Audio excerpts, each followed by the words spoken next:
მოქალაქეთა პოლიტიკური გაერთიანებების შესახებ კანონში ცვლილებების პროექტი სავარაუდოდ 21 მარტს იქნება ინიცირებული. ამის შესახებ იურიდიულ საკითხთა საპარლამენტო კომიტეტის თავმჯდომარემ პავლე კუბლაშვილმა კამპანიის წესს შენგეხება მონაწილე არასამთავრობო ორგანიზაციების წარმომადგენლებთან შეხვედრის შემდეგ განაცხადა.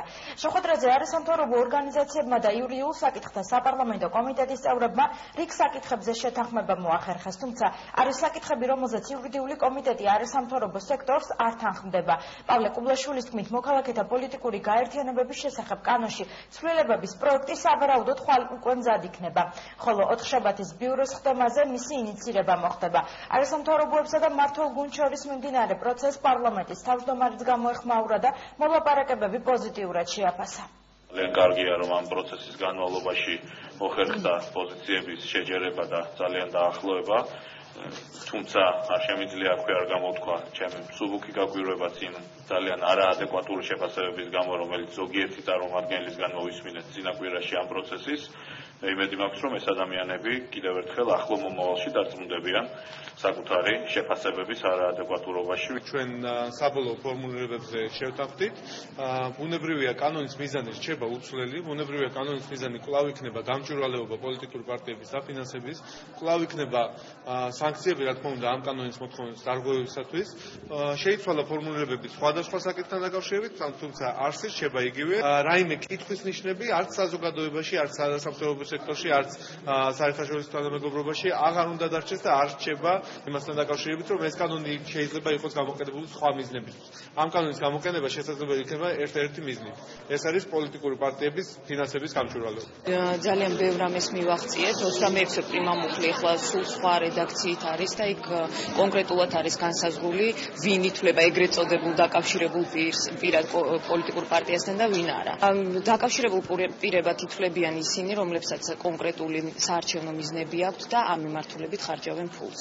თუ შენ გამოხატავ რაღაც მოუწოდებ ხარდასაჭერად საწინააღმდეგოდ რომელიმე პარტიისა, ეს არ იქნება საკმარისი იმისათვის, რომ გავრცელდეს პირზე, ფიზიკურზე თუ იურიდიულზე რაიმე კონკრეტული შეზღუდვები. მეორე ის, რომ თქვათ რომელიმე ადამიანი, თქვათ თუ იგივე თქვათ ახორციელებს პარტიის საქმიანობას, თუნდაც ამისთვის ხარჯავს ფულს, ეს არ ნიშნავს იმას, რომ ის პირი ფიზიკური თქვათ ვერ აიღებს კრედიტს, იმ ორგანიზაციას, რომლის სახელითაც ის ახორციელებს, ის ვერ აწარმოებს სამეწარმეო საქმიანობას.